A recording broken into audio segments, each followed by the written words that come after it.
Good morning and welcome to 100 News. Next up, our team of professionals will take about the international news of this week. Let's go with you, Juan, from the South American country of Chile. Protesters and police clashed once again in the Chilean capital of Santiago on Thursday, as authorities extended a curfew for the sixth consecutive night. An apology from President Sebastián failed to temper escalating levels of violence on the streets, which have so far led to at least 18 deaths.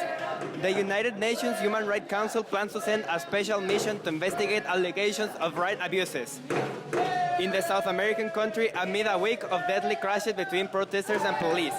UN Human Rights Chief and former Chilean President Michelle Bachelet said Thursday, protests have paralyzed part of the capital for 7 days in a row, and Chilean police have responded to demonstrators by firing tear gas, rubber bullets, and water cannons.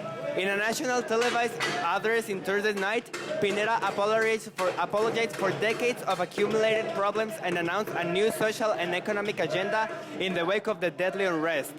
It's true, problems have not occurred in recent days. They have been accumulating for decades, he said of the South American country of 18 million people. The president promised social and economic reforms to tackle issues at the heart of the unrest, including pension rises, affordable medical insurance, lowering the prices of medicines, and stabilizing electricity prices. Tensions escalated quickly on Wednesday when a 4-year-old child was killed after a person driving an unidentified vehicle rammed into a crowd in the city of San Pedro de la Paz. One other person died in the incident. A third person was killed Wednesday after being attacked by Chilean police in Santiago. Interior Undersecretary Rodrigo Ubilla told reporters the 3 deaths raised the confirmed death toll from the protest to 18. Thank you for your comments, Juan. Very good information. I wish my Chilean friends the best. Now, to the political news by my partner Héctor López. Syria. The US is considering making more bold moves in Syria. The Pentagon is weak in deploying tanks and other armored vehicles to the country for the first time to help US troops defend oil fields.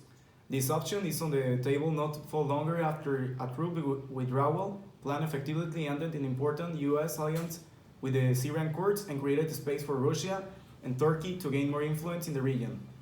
President Trump also suggested yesterday in a tweet that Syrian Kurds consider moving from their homelands in the northern Syria to the eastern region that houses of the oil fields. That will be a tall order, to say the least. For one, it will entail possibly millions of people uprooting from their homelands to head for the deserts hundreds of miles away. Plus, the area near the oil fields is home to the Arab majority, an indigenous population that is unlikely to welcome the sudden influx of Kurds. Brexit. Remember how Brexit was supposed to get done at the end of the month? Well, UK Prime Minister Boris Johnson has finally conceded that he won't be able to fulfill his campaign promise of an October 31 Brexit date. Now, it looks like the United States may give the UK until the end of January to figure things out. Thanks, Héctor. This information is very important. I hope this issue gets resolved quickly. Now, let's go with my partner Fernando Aguirre, who will talk about sports. The Washington Nationals are hosting the Houston Astros in Game 4 of the World Series on National Park on Friday.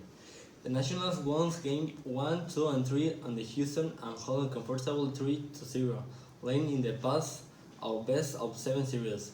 Juan Soto starred in the Game 1, and many players contributed to win the Game 2.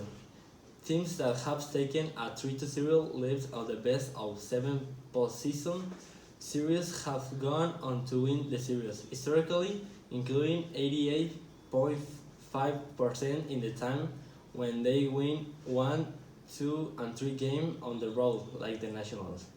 The last team to come back from the 3-0 deficit to win the World Series in the 1986 Yankees. Now let's set the scene for the first World Series game being played in the Washington D.C. since 1933. Thank you, Fernando, for your information. I think I see the next game. Now, we're talking about from the iPhone 11 with my partner Saul Jauregui. Let's go with you, Saul.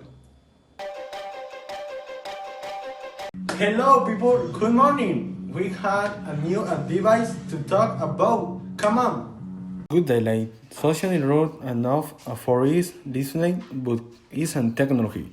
Everybody, technology surprise almost more than the non-sign. The iPhone brand and line with tongue on some amazing iPhone modification. iPhone 11 nothing less than everything Taiwan. And doing a camera system to category and more is alike. You like.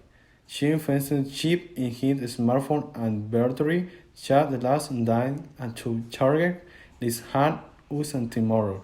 And the case in video are quality as a smartphone for you memories to look spectacular. The iPhone 11 very next 20 camera system ultra video hungry and within hungry on the two 70 hours and video playback. My five with horror is number one, 9 model hand hungry. Number two, purple mines. Number three, waterproof. Number four, anatomy. Number five, words. Quarantine, screen and wish mouth and wrong. Number one, as formal improvement. Number two is hard launching student and weight. Number four, weight diminishing in general. Number four, it don't have 5 gigabytes. I wish Santa Claus will bring me one for Christmas. Next up, my partner Fernando will talk about the weather. In the city of Tepic, we are currently at 25 degrees, a maximum of 27, a minimum of 18 degrees. In Nayarit, we all average the temperature of 27 degrees. I think I will enjoy the weather a lot. In another news, a plane fell. My partner Gustavo will tell us more about it.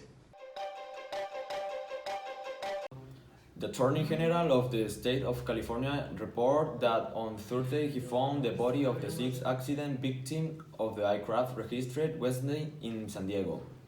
He was identified as Taylor Mans of 32 years old, who piloted the Samsung type aircraft model 41, the mesh of the height of the town of San Diego.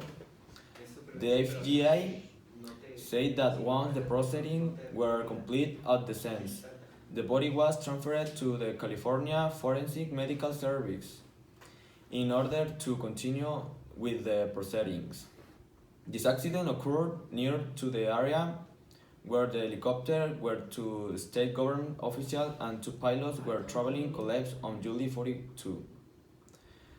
In the accident, the secretary of the SSP, José Martí Godoy Castro, died. The director of the Popularity Insurers, Germán Ortega, and the pilots Humberto Suárez and Arturo Duclos. That makes me very sad. Lastly, my partner Callahan will take us about the shooting that occurred in Culiacan. Home Culiacan shooting in Culiacan.